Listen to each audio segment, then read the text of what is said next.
Hey, and welcome to Old Time Knowledge.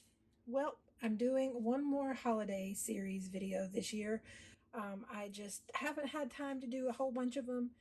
Y'all, first let me just say that rum cake I made for the last video was amazing. I'm still thinking about that. Every time I see the picture in my video thumbnails, I'm thinking, oh my gosh, I want to make this again. Christmas is at the end of this week. I cannot wait to make it again. My son's been asking me to go ahead and make it again. I'm like, no, because we all ate it in like a day. And we don't need to be eating a cake like that every day because that's just too many calories. We'll be big as a house if we keep doing that. So, anyway, as I said in that video, though, the next video was going to be Scottish shortbread. And sure enough, that's what I'm going to make. And would you know, my brother and sister in law were they were out of town this week. And when they came back, they brought me a wonderful gift, which was a 2-pound box of Kerrygold butter. The very best Scottish shortbread needs to have high quality butter. And I don't know that it gets any higher quality than Kerrygold. Wonderful Irish butter. It's delicious, it's rich, it just doesn't taste like anything. I never buy it because it's so expensive, which is why it was a really nice, fancy gift that I was grateful to have. But it calls for a full pound of butter, salted butter. You know, a lot of recipes call for unsalted. Not this one. This recipe calls for salted butter. So it also calls for a cup of light brown sugar, and also about 4 to 4.5 cups of flour. This recipe that I'm using actually came from Taste of Home magazine. I have seen a lot of shortbread cookie recipes, but I think this is the very best one, so I wanted to share it with you. So I've been letting the butter come down to room temperature.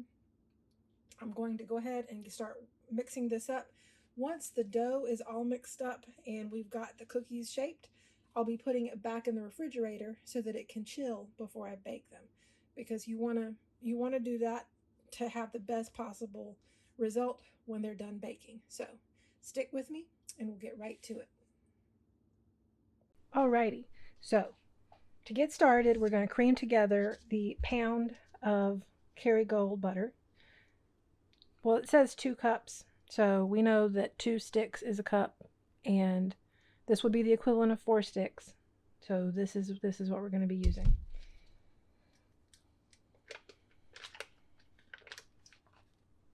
I don't know if you can tell, but the color of the Kerrygold butter is just different. It's just a richer golden yellow. It is absolutely beautiful. It tastes amazing. I can't believe I'm using this right now to make this. I never would have thought to use Kerrygold butter for making shortbread cookies just because, like I say, it's expensive, but I love shortbread cookies and it's Christmas time. And I just can't think of a better thing to make with the butter than this. And I still will have a pound left that I can use for different other things.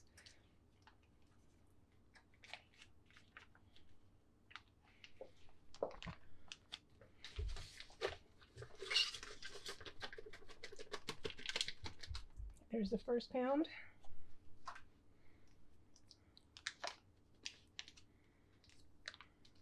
And I will move the camera forward in a minute so you can actually see as it mixes together. I mean, look at that, y'all. Just look at that.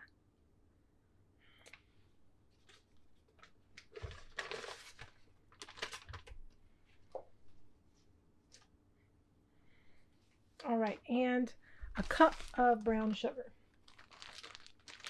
And it says packed, so it doesn't need to, don't need to be skimpy on it. I need to pack it down really good.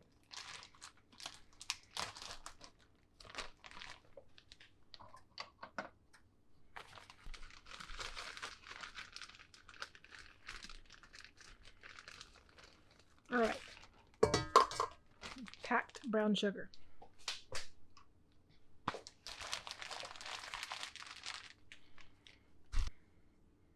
Okay, let me put this down in here,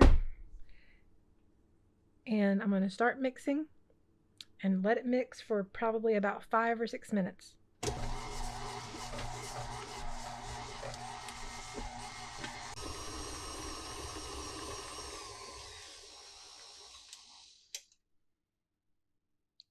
All right, so I think that the butter and sugar is creamed together well enough. Um, I don't know. You probably can't see very well. Well, I'll try. You can just see it's all mixed together, totally, completely. It's a nice creamy mixture. Now it's ready for me to add in the flour. So I'm going to start doing that as it mixes. And remember, it's going to get a total of 4 to 4.5 cups of flour, but I'm just going to be adding this in a little bit at a time. And then I'm going to be leaving out about a cup and a half maybe for the final part.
All right, so I have a total of 3.5 cups of flour in here mixed in.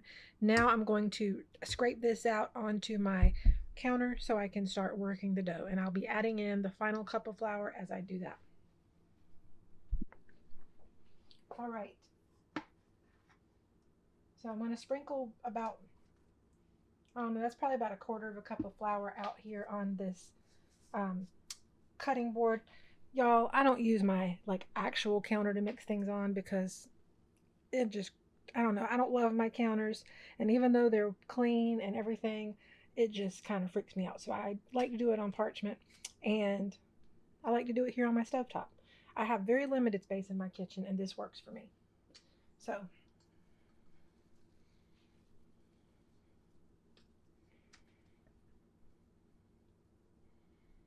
okay, there's still some more in the bowl. You know, one really good thing about this kind of cookie dough is it has no eggs, so you can eat it guilt free. If you have kids, they can eat it guilt free. Of course, there are the people who are going to worry about the fact that flour is an uncooked cooking product and you shouldn't eat flour when it's raw. But I mean, well, do what you feel comfortable with. But you can bet I'm going to be eating cookie dough. All right.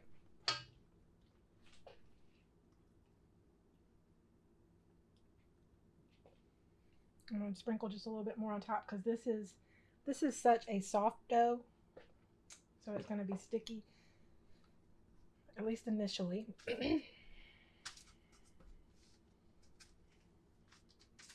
But the goal is to work the rest of this flour into it.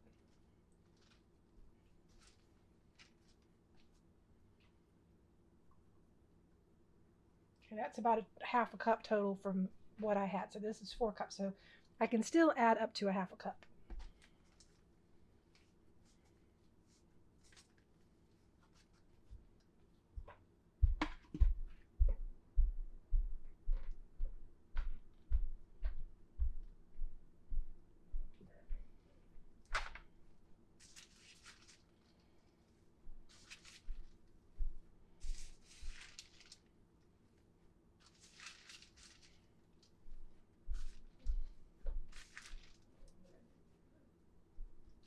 I see some little flecks of brown sugar that are kind of crystallized in there.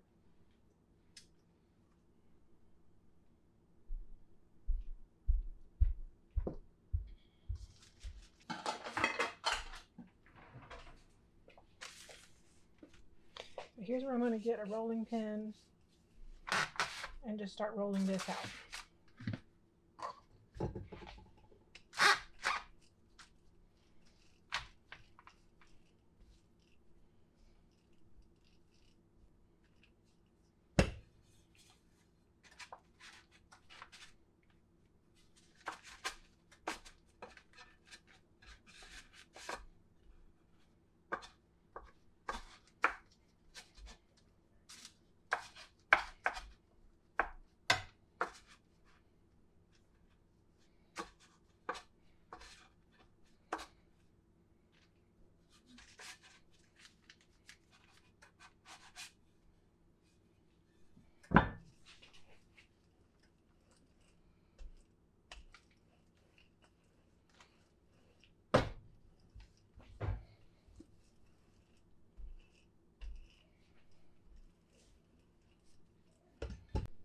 All right, so now that I have my rectangle, and well, it's kind of soft, and ideally I would love it if this weren't quite so soft right now, but I'm going to go ahead and cut it into the rectangles so that when I'm going to put it in the refrigerator, and once the dough has totally chilled, I'll be able to put them on a cookie sheet to bake them, and they'll be ready to go. Sometimes you'll see recipes where people say bake them and then cut them when they come out of the oven. But in my experience, that kind of can be a little bit of a mess. So it's probably better to do it like this. I'm not moving them. I'm just going to cut them. So I'm going to be putting these into 3-inch by 1-inch little rectangles. So let's see. And just to be clear, I'm not going to cut them apart right now. I'm just cutting them so that when I transfer this over and put it in the refrigerator and it has a chance to chill, when it's done, I'll be able to separate the cookies and put them on a cookie sheet to bake rather than breaking them apart when they come out of the oven.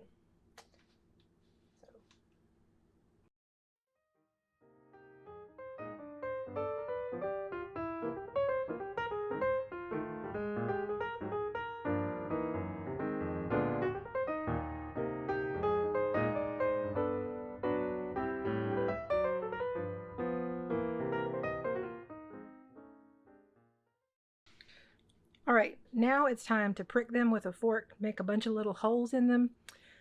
The reason for this is because when you beat the sugar and the butter together, it whips a lot of air into the dough. And so we actually want to get some of that air released while the cookies are baking. There's no leavening agent in these cookies.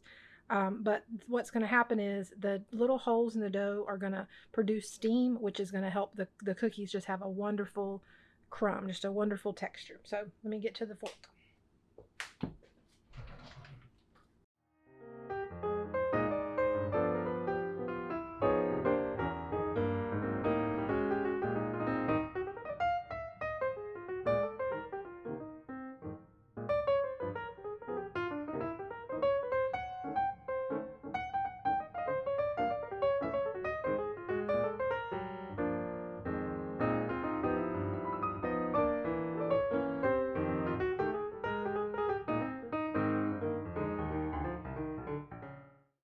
All right, so now that I have holes poked in all of them, I'm going to transfer this over to a baking sheet and put it in the oven.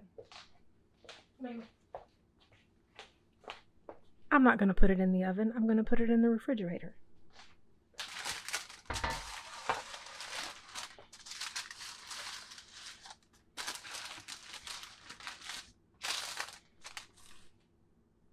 All right, so now this is going to go in the refrigerator for at least a half hour, possibly longer. I just need to make sure that the dough gets really chilled before I bake them. We'll be back.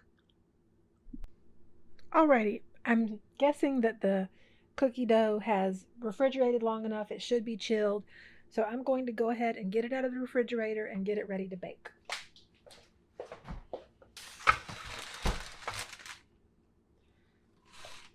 It kind of bent up on the ends because this cookie sheet bends up on the ends, but I mean, it is what it is. It's right. It's not the most important thing.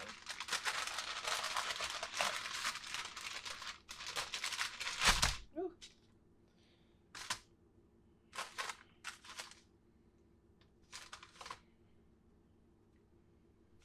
Well, one broke, but that's not a big deal. I'll just put that over aside.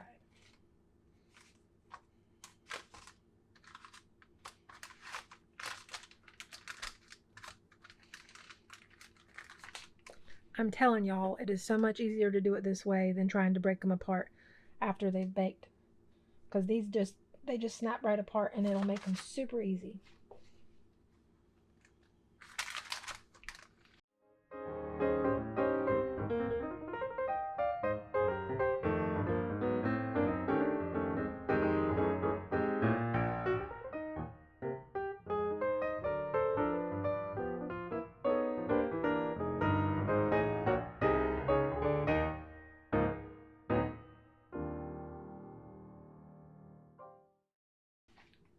All right, that's good enough. I mean, they don't have to be spread far apart. They're not going to really spread on the pan. And then I will bring you back and show you how they came out. All right, friends, I made these cookies on Saturday, but things got really busy when they were done. And I am just now getting around to putting this video up on Wednesday. And so I've realized I got to get a little bit of footage of me showing you how these turned out and taking a bite so you can see how they are. And first of all, I'm going to say that the recipes that you'll see will often say you need to bake them for like 20 to 25 minutes. I live in a humid area and I cannot get shortbread cookies to bake in 20 to 25 minutes. I mean, they'll be technically like done as far as cookies go if it were any other kind of cookie, but when you want that kind of like crispy texture, you need to do them longer. And so in my case, what I actually did, and I'll try this in just a second. What I actually did was put my oven on 200 when they were done baking, and I let them bake at 200 for a good long while. I don't even know how long it was, and then I turned the oven off and left it off overnight.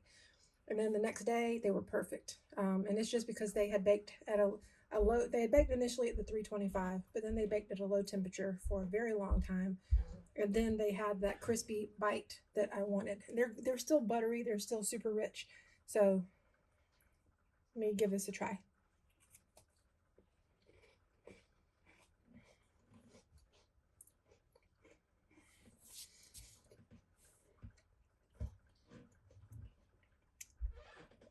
They are delicious. I already know that because I've already eaten a whole bunch of them.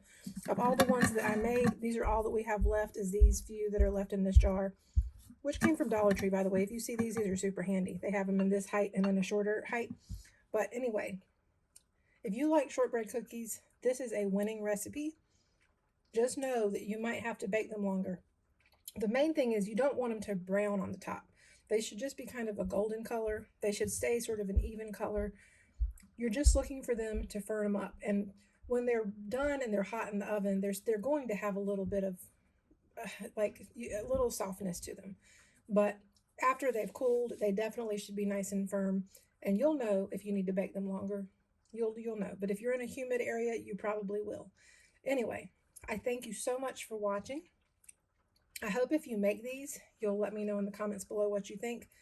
I know some people like to put jam on their shortbread cookies. They like to put like lemon curd. Some people like to drizzle them with chocolate and things like that. I just love straight up shortbread cookies, especially with a nice cup of hot tea or coffee. They're amazing. So I think this will be the last video in this year's holiday series. You'll know if I end up doing another one. But if not, I wish you a very Merry Christmas, and I will look forward to seeing you again soon. Bye-bye.